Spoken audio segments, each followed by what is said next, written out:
dédé àsìkò yìí ẹ̀yin èèyàn wa ẹ tún káàbọ̀ sórí àkọ́tún ètò àjọrò ní ìkànnì Àwarawa TV. Ẹ ti mọ̀ báyìí máa ń ṣe pé àwa la máa ń ti ojúlé dójúlé láti mọ ibi tí ọbẹ̀ gbé dùn. A tún ti dé fún ti sáà yìí, a ti dé sí àkàtà olóṣèlú àgbà.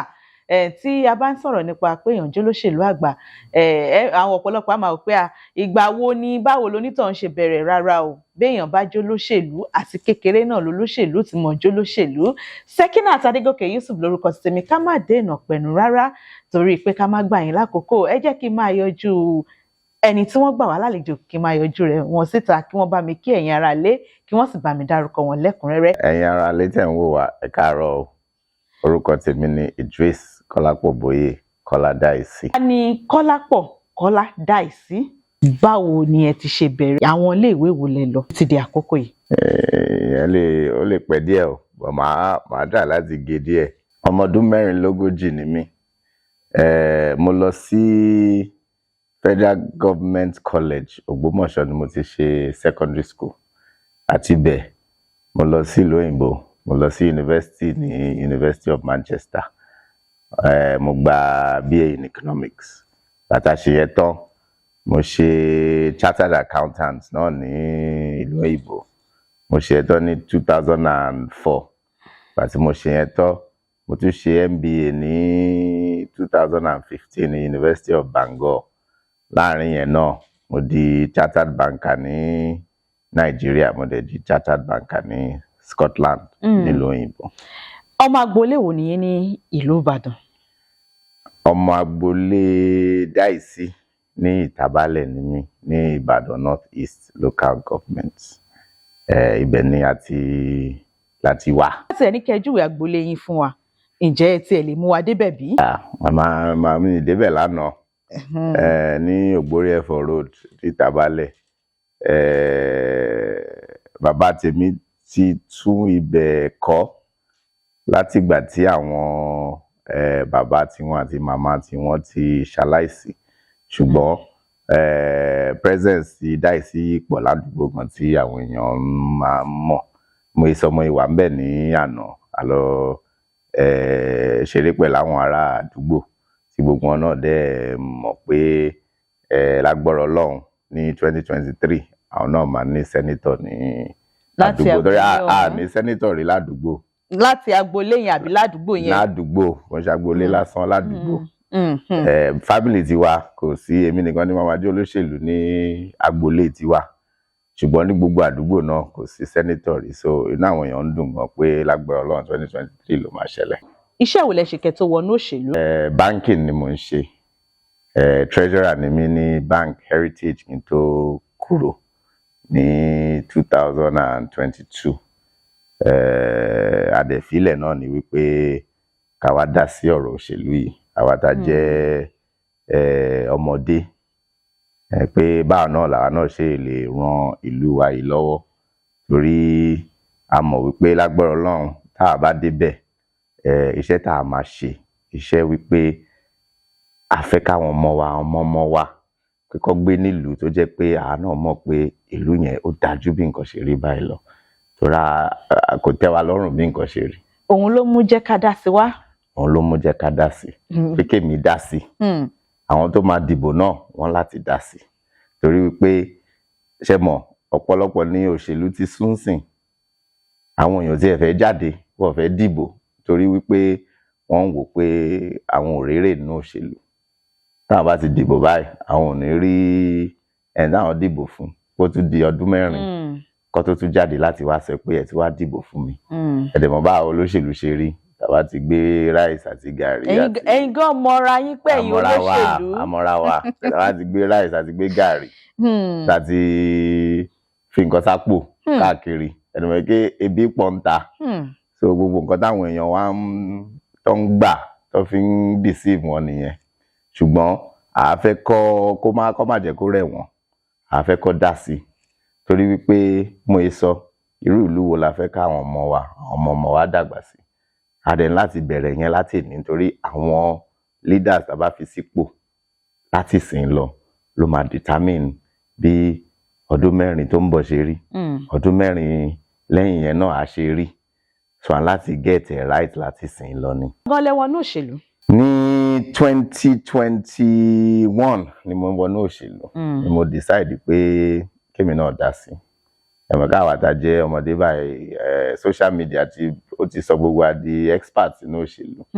A máa comment lórí WhatsApp, a máa send di Facebook, a máa comment káàkiri ṣùgbọ́n ọ̀pọ̀lọpọ̀ ní ò láǹfààní kò opportunity láti wọnú òṣèlú. Ọ̀pọ̀lọpọ̀ ní wọ́n ti wà discouraged náà nítorí wá wò pé àwọn àgbàlagbà náà nìkan ló ń ṣe. Tó bá dẹ̀ ti wá tó ti fawọ́ ẹnìkan sókè. Kò ń sábà sí ọmọdé tó jẹ́ pé ó wọlé ó gbìyànjú ó dẹ̀ pé ọmọ yìí pé orí ẹ̀ pé díẹ̀ ó dẹ̀ ní ìfẹ́ ìlú lára pé ẹ jẹ́ ká jẹ́ kóun náà ṣe. Káàkiri President Ukraine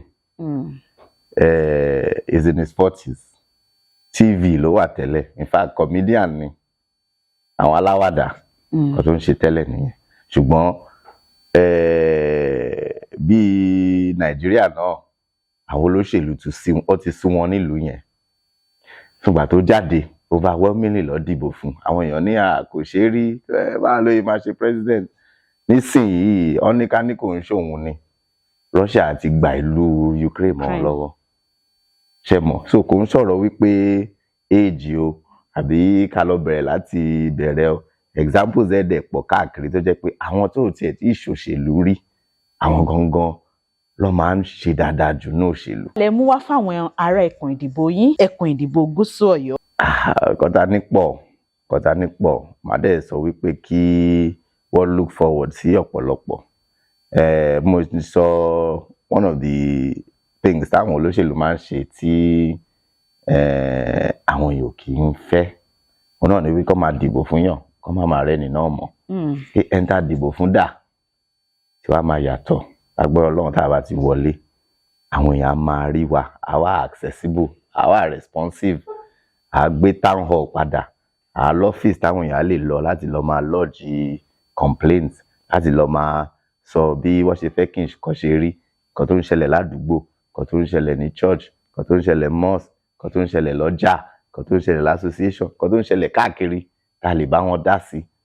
Then number 2 dẹ̀ ni wípé àwọn youth bí àwa láti ṣe lọ káàkiri àti rí pé bí nǹkan ṣe rí kò tẹ́ wa lọ́rùn, kò síṣẹ́, iléèwé gan kò síbi tẹ́nì kankan fẹ́ lọ, ilẹ̀lẹ̀ làwọn ọmọ ń jókòó sí school. Ẹ ti lọ káàkiri ẹ ti rí. àti rí pé so báwo la ṣe lè ran gbogbo àwọn èèyàn báyìí lọ́wọ́.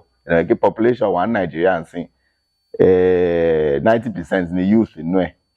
Pé so tá bá wo báyìí lè tọ́jú constituency yẹn àti tọ́jú gbogbo ìlú nìyẹn. So àwa àwọn tó bá fẹ́ lọ school bursary ni, scholarship ni. Àwọn tó bá fẹ́ kọ́ṣẹ́ àmú training wá fún wọn. Tó bá tún kọ́ṣẹ́ tán ká kó wọn sí bí cooperative society, ká fún wọn lówó, kó máa yára wọn lówó, kó fi máa dálé iṣẹ́ kéékèèké ńlẹ̀. Àwọn ò fẹ́ ṣe òṣèlú pé ká máa kó motorcycle àti freezer káàkiri. Kan táwọn ọmọ wa ò fẹ́ tó need tí ò sí advantage kankan nínú ẹ̀ tó máa tà. Ẹni tí ò ní training nǹkankan tẹ fún freezer kí ló máa fi ṣe tí ò tún síná tó máa fi lò. Àbí ẹni tí ò ní training tẹ fún motorcycle pé kó lọ kọ́ran ẹ̀ lẹ́sẹ̀, Ọlọ́run má jẹ́. Àwọn ò ní ṣe yẹn, à kọ́ wọn ṣẹ́, à tún fún wọn lówó tó fi máa ṣiṣẹ́ náà ni. Mọ̀ wípé láti gbọ́ bùkátà ètò ìdìbò, ẹ̀náwó lóríṣiríṣi ló ní í ṣe pẹ̀lú ẹ̀. Níbo lẹ ti ń rówó? Báwo lẹ ṣe ń gbọ́ bùkátà ẹ̀? Ọ̀rọ̀ dasi yẹn pé jẹ́ ká dá sí. Ọ̀pọ̀lọpọ̀ náà ló ń dá sí. Ẹni tó bá rí wa, tó bá gbọ́ wa, ó ń fẹ́ràn wa, wọ́n dẹ̀ ń dá sí bó ṣe lè dá sí káàkiri. So àwọn òdẹ̀ ń ṣe tó ń pariwo káàkiri pé ẹ wo bí ẹnìkan báyìí ṣe dá sí, ẹnìkan báyìí ṣe dá sí. Ṣùgbọ́n ẹ bá wo fóònù wa, ẹ wo gbogbo messages tá à ń gbọ́, àwọn èèyàn encourage báwọn like nǹkan tá à ń ṣe. Even ẹni tá a mọ̀, àwọn tí ò sí Nàìjíríà gan tó jẹ́ pé ìlú òyìnbó ló wà, but ọmọ Ìbàdàn ni wọ́n, ọmọ Ìbàràpá ni wọ́n, ọmọ Ìdó ni wọ́n, pé dasi Kọ́lá Dàísí aláìkíkọ́ tó ń ṣe o. àwa náà fẹ́ dá sí o tiwa rè ń bẹ o lágbọ̀rọ̀ Ọlọ́run tọ́lọ́run bá gbé e débẹ̀ a mọ̀ pé ẹ ṣe dáadáa so bá ti ṣe ń bá ti ṣe ń ṣe ní. Kún Gúúsù Ọ̀yọ́ tí ẹ lọ ṣojú tá a bá tiẹ̀ ní ká béèrè lọ́wọ́ yín àwọn tó ti wà ń bẹ̀ tẹ́lẹ̀ ǹjẹ́ ẹ lè rí nǹkan kan tàbí méjì tọ́ka sí pé wọ́n ṣe gẹ́gẹ́ bí ohun ìwúrí. Well ṣe mọ̀ wípé gbogbo àwọn tó ti wà ń bẹ̀ náà a mọ̀ pé wá ṣe nǹkan kan tó jẹ́ pé at least a fi kò sẹ́ni tó jẹ́ pé kò tiẹ̀ ní ṣe nǹkan kan rárá ṣùgbọ́n báwo la ṣe lè transform ìlú wa ló important kò ń ṣe pé kéèyàn kàn ṣe nǹkan kan lásán èèyàn láti ṣe rí bí nǹkan ṣe rí ń sìn nǹkan tó lè transform ìlú la need because ebi yẹn ti pọ̀ jù poverty yẹn ti pọ̀ jù ṣe mọ̀ so a fẹ́ compare ara wa lọ títí sí àwọn tó wà bẹ́ẹ̀ lẹ́wọ̀n pé Senate district wa yìí sìn kò sẹ́ni tó ti ṣe ju one term lọ wọ́n láti ìgbà tá a ti bẹ̀rẹ̀ 1999 one term ni everybody ti ń ṣe so láti ní reason náà tó fi jẹ́ pé àwọn èèyàn kì í lè padà wá one reason or the other so àwọn tó ti wà ń bẹ̀ tẹ́lẹ̀ a máa sọ pé a ti ṣe nǹkan ṣùgbọ́n kò ń ṣe pé ṣe nǹkan la lè tọ́ka sí tá a bá ti débẹ̀ tá a bá ti ṣe 4 years wa tán a fẹ́ káwọn èèyàn tọ́ka sí nǹkan tó jẹ́ pé by the time tó bá máa kà gan ọdún kan wọn ní kà tán bá a ṣe fẹ́ ṣe tiwa nìyẹn. Kò sí bí èèyàn ṣe fẹ́ ní pé èmi mò ń ṣòṣèlú o aṣàlẹ́ nìkan téèyàn náà máa ń wò pé òṣèlú ẹni wù mí ipasẹ̀ ẹni ni mo fẹ́ tọ̀ ìjọ tí ẹlẹ́nì kọ́kọ́ tẹ̀ ń tọpasẹ̀ nínú òṣèlú. Question ńlá nìyẹn o mo admire gómìnà wa lánàá kọ́lọ́ fọ̀rọ̀ kẹ́ wọn wọ́n ṣe dáadáa púpọ̀ ìgbà tó wà ní ipò ó tiẹ̀ jẹ́ kí àwọn ata tó jẹ́ pé politics ti wun orí èmi láti kékeré ṣùgbọ́n gbà táwọn náà wà ń bẹ̀ ó ti jẹ́ ká wò pé ọmọ wọn encourage youth wọ́n dẹ̀ ṣe dáadáa sílùú tá bá wò ní Nàìjíríà àwọn jẹ́ kí irú àwa wò pé politics ó jẹ́ nǹkan tí èèyàn náà lè tara bọ̀ dasi tá bá dẹ̀ kúrò Nàìjíríà náà àwo ẹ ti dárúkọ ọ̀kan nínú wọn Macron ní France tá bá lọ sí UK rí ẹ̀ńtọ́ṣẹ́ gbà síbẹ̀ Sunak òun náà 42 ó kéré jù mí lọ 42 lòun and that is the 5th biggest economy in the world. London òun ni prime minister wọn bẹ̀ tẹ́ bá lọ sí Canada rí another young man tó ti wà ní I think he's now on his 2nd term nsìn Justin Trudeau àwọn tó jẹ́ pé ọmọdé tó ń ṣe dáadáa láwọn ìlú tó jẹ́ pé ó ń ṣe economy kékeré o these are top 10 economies in the world tó jẹ́ pé àwọn ọmọdé ló ń direct affairs ẹ̀ dẹ̀ ti dárúkọ Ukraine náà tó jẹ́ pé màá wà surprise tí ròyìn ọ̀bẹ yorùbá with Nobel Prize ẹ̀gbọ́n bíbá tí ó ń ṣe dáadáa tó ń protect àwọn èèyàn ẹ̀ tí ìfọ̀nrere ẹ̀ kárí ẹ̀ gbogbo àgbáyé táwọn èèyàn ti rò pé president jẹ́ kó rí TV ló wà tí Russia bá ti invade Ukraine ó máa sá lọ ni tí ó dẹ̀ sá lọ àwọn tó jẹ́ pé politicians tó ń inspire wípé àwa ọmọdé náà lè ṣe dáadáa nílùú wa ní Nàìjíríà yìí ni. Kí wá lóde tó jẹ́ pé inú ẹgbẹ́ òṣèlú Accord lẹ ti lọ múlẹ̀ tẹ́ ẹ̀ dúró sínú ẹgbẹ́ òṣèlú APC? Well APC wọ́n rà káwa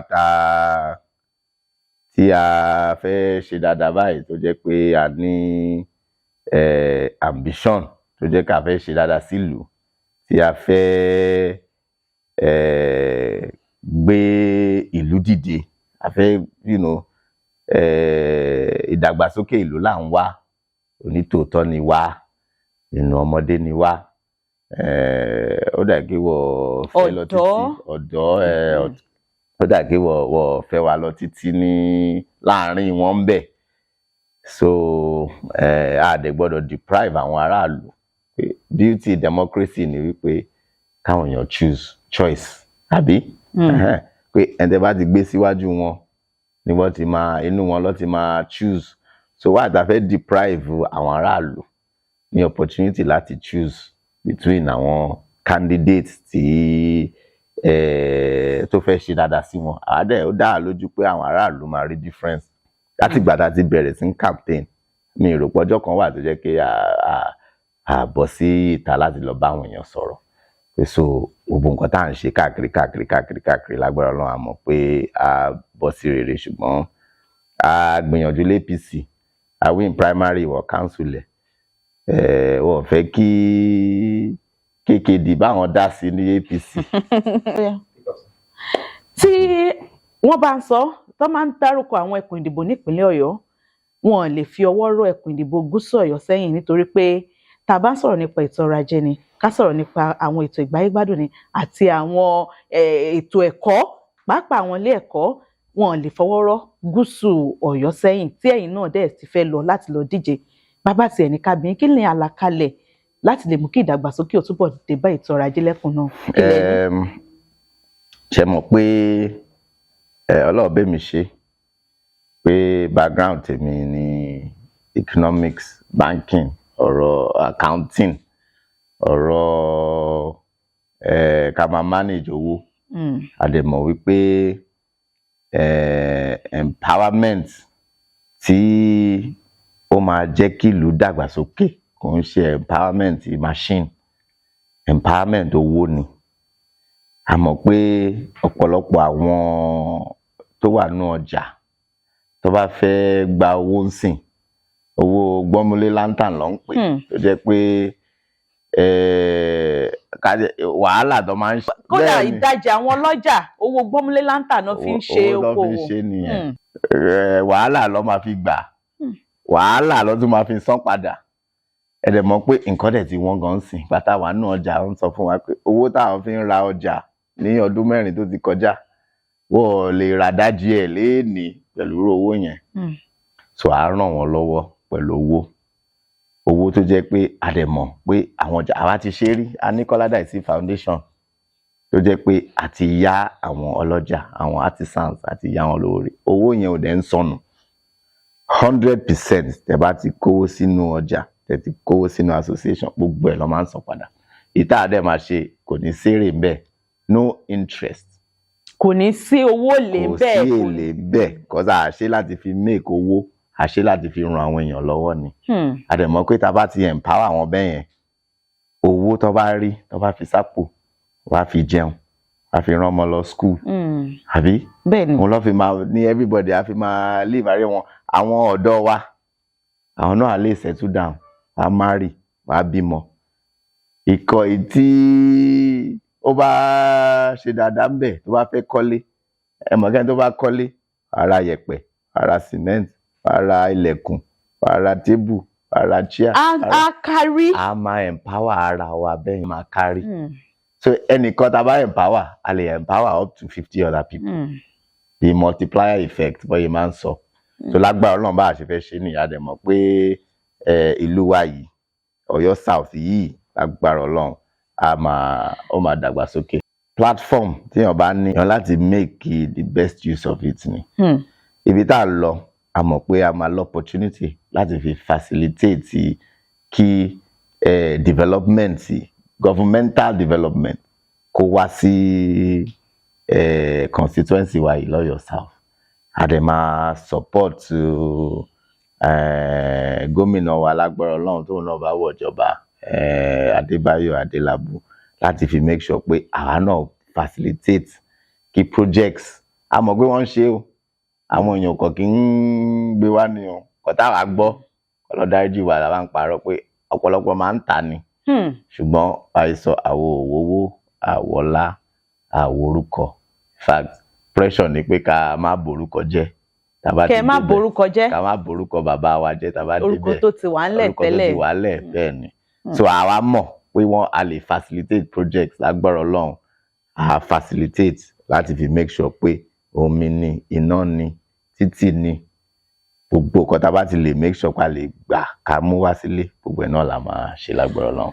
Ẹ bá mi bá àwọn ará ẹkùn ìdìbò yín sọ̀rọ̀, ìdí tí ó fi yẹ kí wọ́n dìbò fún yín, ìdí tí ó fi yẹ kí wọ́n yàn síwájú bẹ́yìn ló yẹ kí ẹ lọ ṣojú wọn. ní èèyàn wa láti Ìbàdàn North East Local Government, Ìbàdàn South East Local Government, Ìbàdàn North Local Government, Ìbàdàn North West Local Government, Ìbàdàn South West Local Government, Ìdó, Ìbàràpá East Local Government, Ìbàràpá Central Local Government, and Ìbàràpá North Local Government. Mo kí gbogbo yín, ọmọ yín, àbúrò yín, neighbor yín, ló ń bá yín sọ̀rọ̀ yìí, Kọ́lápọ̀ Bóyè Idris Kọ́ládàísì. Kí ẹ dìbò fún mi ní ẹgbẹ́ Accord, kẹ́ dìbò fún mi kémi lọ represent yín as senator yín ní 2023 lágbára Ọlọ́run.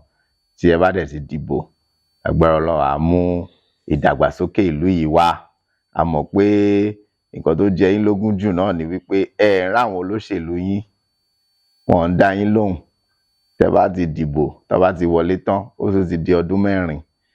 Èmi ò dẹ̀ fẹ́ kó rẹ̀yìn. Ẹ jẹ́ kí gbogbo wa jáde, kí gbogbo wa dá sí.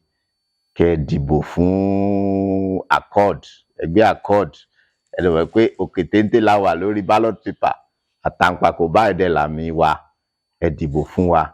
Tá a bá wọlé, gbogbo nǹkan tẹ́ ń wá la máa ṣe.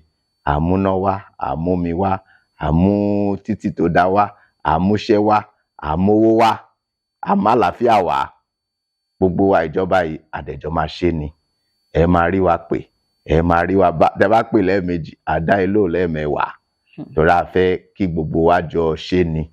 So ẹ jọ̀ọ́, ẹ dìbò fún wa ní àdúgbò. Ẹ̀yin tí ẹ wà lọ́jà, gbogbo àwọn associations, àwọn Christian brothers and sisters, àwọn Muslim brothers and sisters, àwọn oníṣẹ̀ṣe brothers and sisters, ẹ̀sọ́ ọjà, association, àdúgbò, ọmọdé, àgbà, obìnrin, ọkùnrin, people with disabilities, everybody. Ẹ jẹ́ á dìde kí gbogbo wa dá sí, ká dìbò, ká wọlé. Lágbára Ọlọ́run, a máa rí yàtọ̀ láti 2023 lọ. Ẹ ṣé mo dúpẹ́. Ẹ ṣeun a dúpẹ́. Ẹ jẹ́ ká dá sí, gbogbo wa náà la máa dá sí. Mo wá dúpẹ́ lọ́wọ́ yín. Inú mi dùn láti ní ìfọ̀rọ̀wérọ̀ pẹ̀lú ọ̀kan lára àwọn olùdíje fún ipò ilé-ìgbìmọ̀ aṣòfin láti ẹkùn ìdìbò Gúúsù nínú ẹgbẹ́ òṣèlú Accord.